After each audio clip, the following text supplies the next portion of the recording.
Island of the Blue Dolphins, Chapter 8.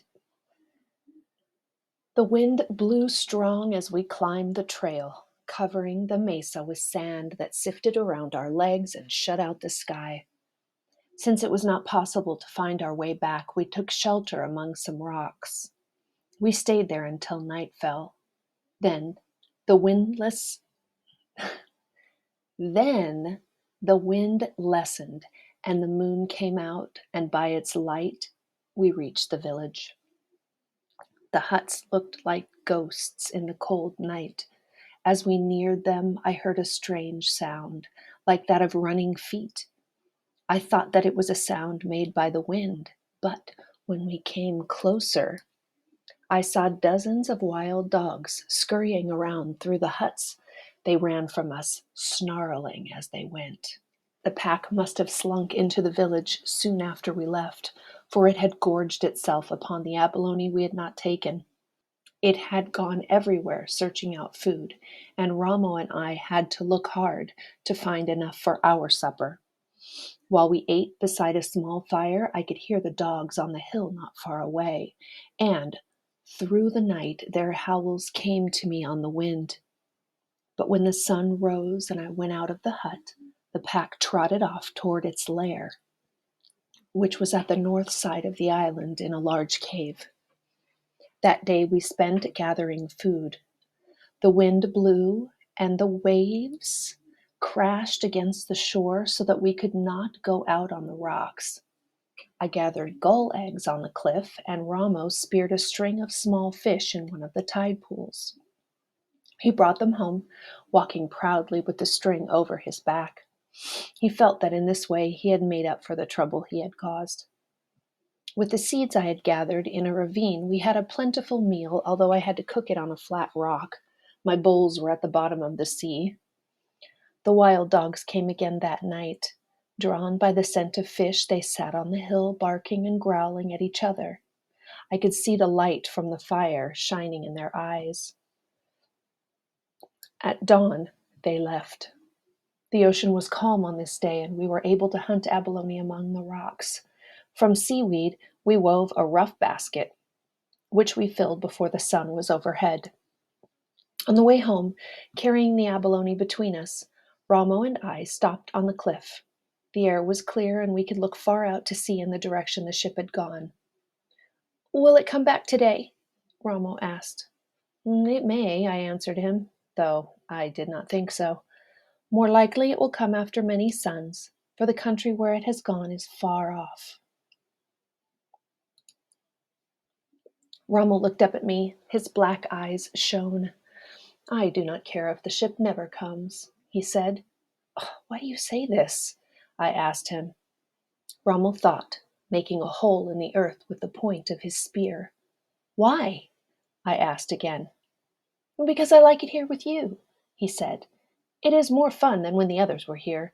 Tomorrow I'm going to go where the canoes are hidden, and I'm going to bring back one to Coral Cove. We will use it to fish in and to go looking around the island. They're too heavy for you to put into the water." "You will see." Rommel threw out his chest. Around his neck was a string of sea elephant teeth, which someone had left behind. It was much too large for him, and the teeth were broken, but they rattled as he thrust the spear down between us. "You forget that I am the son of Chowig," he said. "Oh, I don't forget," I answered, "but you're a small son. Someday you'll be tall and strong, and then you'll be able to handle a big canoe." "I am the son of Chowig," he said again, and as he spoke, his eyes suddenly grew large. "I am his son, and since he is dead, I have taken his place. I am now chief of Galasat. All my wishes must be obeyed." Island of the Blue Dolphins, Chapter 8. The wind blew strong as we climbed the trail, covering the mesa with sand that sifted around our legs and shut out the sky. Since it was not possible to find our way back, we took shelter among some rocks. We stayed there until night fell. Then the wind lessened and the moon came out, and by its light we reached the village. The huts looked like ghosts in the cold night. As we neared them, I heard a strange sound, like that of running feet.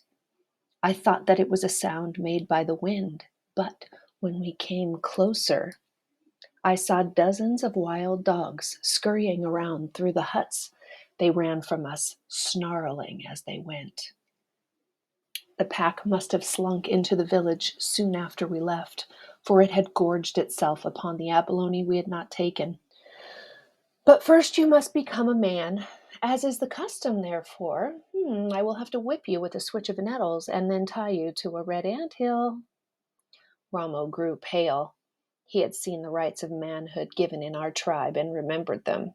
Quickly I said, since there are no men to give the rights, perhaps you will not have to undergo the nettles and the ants, Chief Ramo. I don't know if this name suits me, he said, smiling. He tossed his spear at a passing gull. I will think of something better. I watched him stride off to get the spear, a little boy with thin arms and legs like sticks, wearing a big string of sea elephant teeth. Now that he had become chief of Galasat, I would have even more trouble with him, but I wanted to run after him and take him in my arms. Oh, I've thought of a name, he said when he came back. What is it? I asked solemnly. I am Chief Tanyositlopai. Well, that's a very long name and hard to say. You will soon learn, Chief Tanyositlopai said.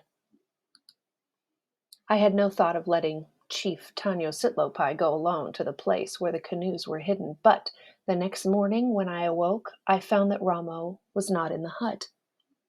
He was not outside either, and I knew then that he had gotten up in the dark and left by himself. I was frightened. I thought of all that might befall him. He had climbed down to the kelp rope once before, but he would have trouble pushing even the smallest of the canoes off the rocks, and if he did get one afloat without hurting himself, would he be able to paddle around the sand spit where the tides ran fast? While thinking of these dangers, I started off to overtake him. I had not gone far along the trail before I began to wonder if I should not let him go to the cliff by himself. There was no way of telling when the ship would come back for us. Until it did, we were alone upon the island. Ramo, therefore, would have to become a man sooner than if we were not alone, since I would need his help in many ways. Suddenly, I turned around and took the trail to Coral Cove. If Ramo could put the canoe in the water and get through the tides that raced around the sand spit, he would reach the harbor when the sun was tall in the sky.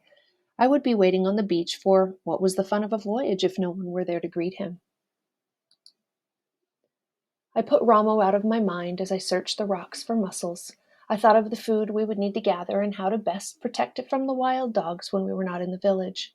I also thought of the ship. I tried to remember what Matasape had said to me. For the first time, I began to wonder if the ship would ever return. I wondered about this as I pried the shells off of the rocks, and I would stop and look fearfully at the empty sea that stretched away farther than my eyes could reach. The sun moved higher. There was no sign of Ramo. I began to feel uneasy. The basket was filled and I carried it up to the mesa. From here I looked down on the harbor and farther on along the coast to the spit that thrust out like a fishhook into the ocean. I could see the small waves sliding up the sand and beyond them a curving line of foam where the currents raced. I waited on the mesa until the sun was overhead.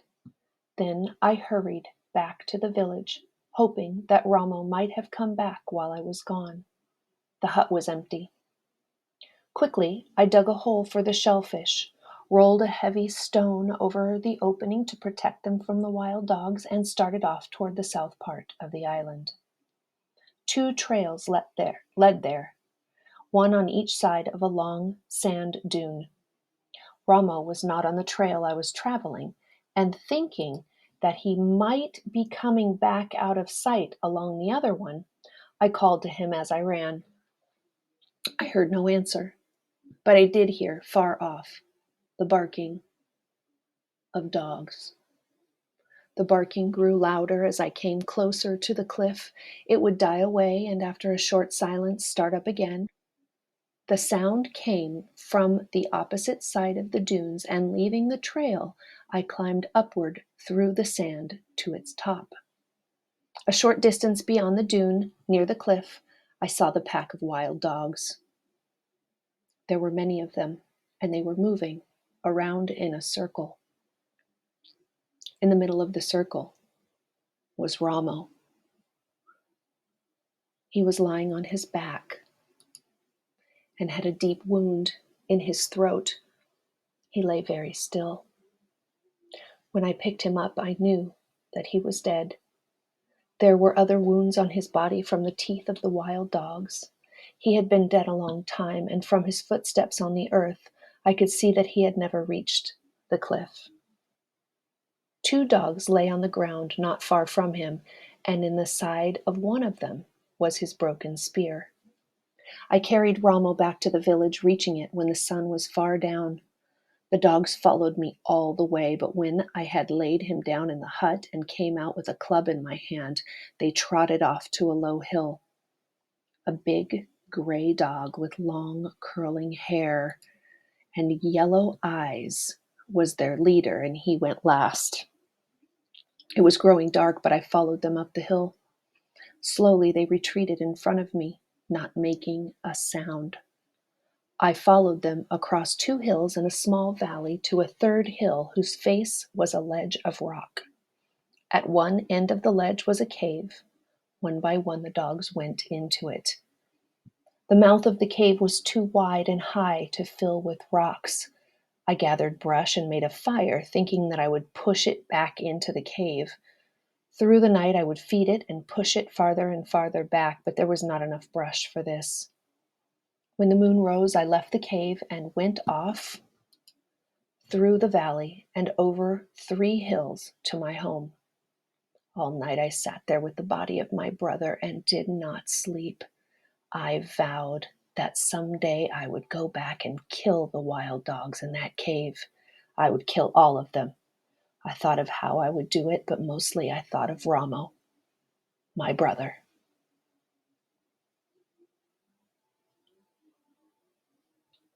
And that's the end of Chapter 8 of Island of the Blue Dolphins.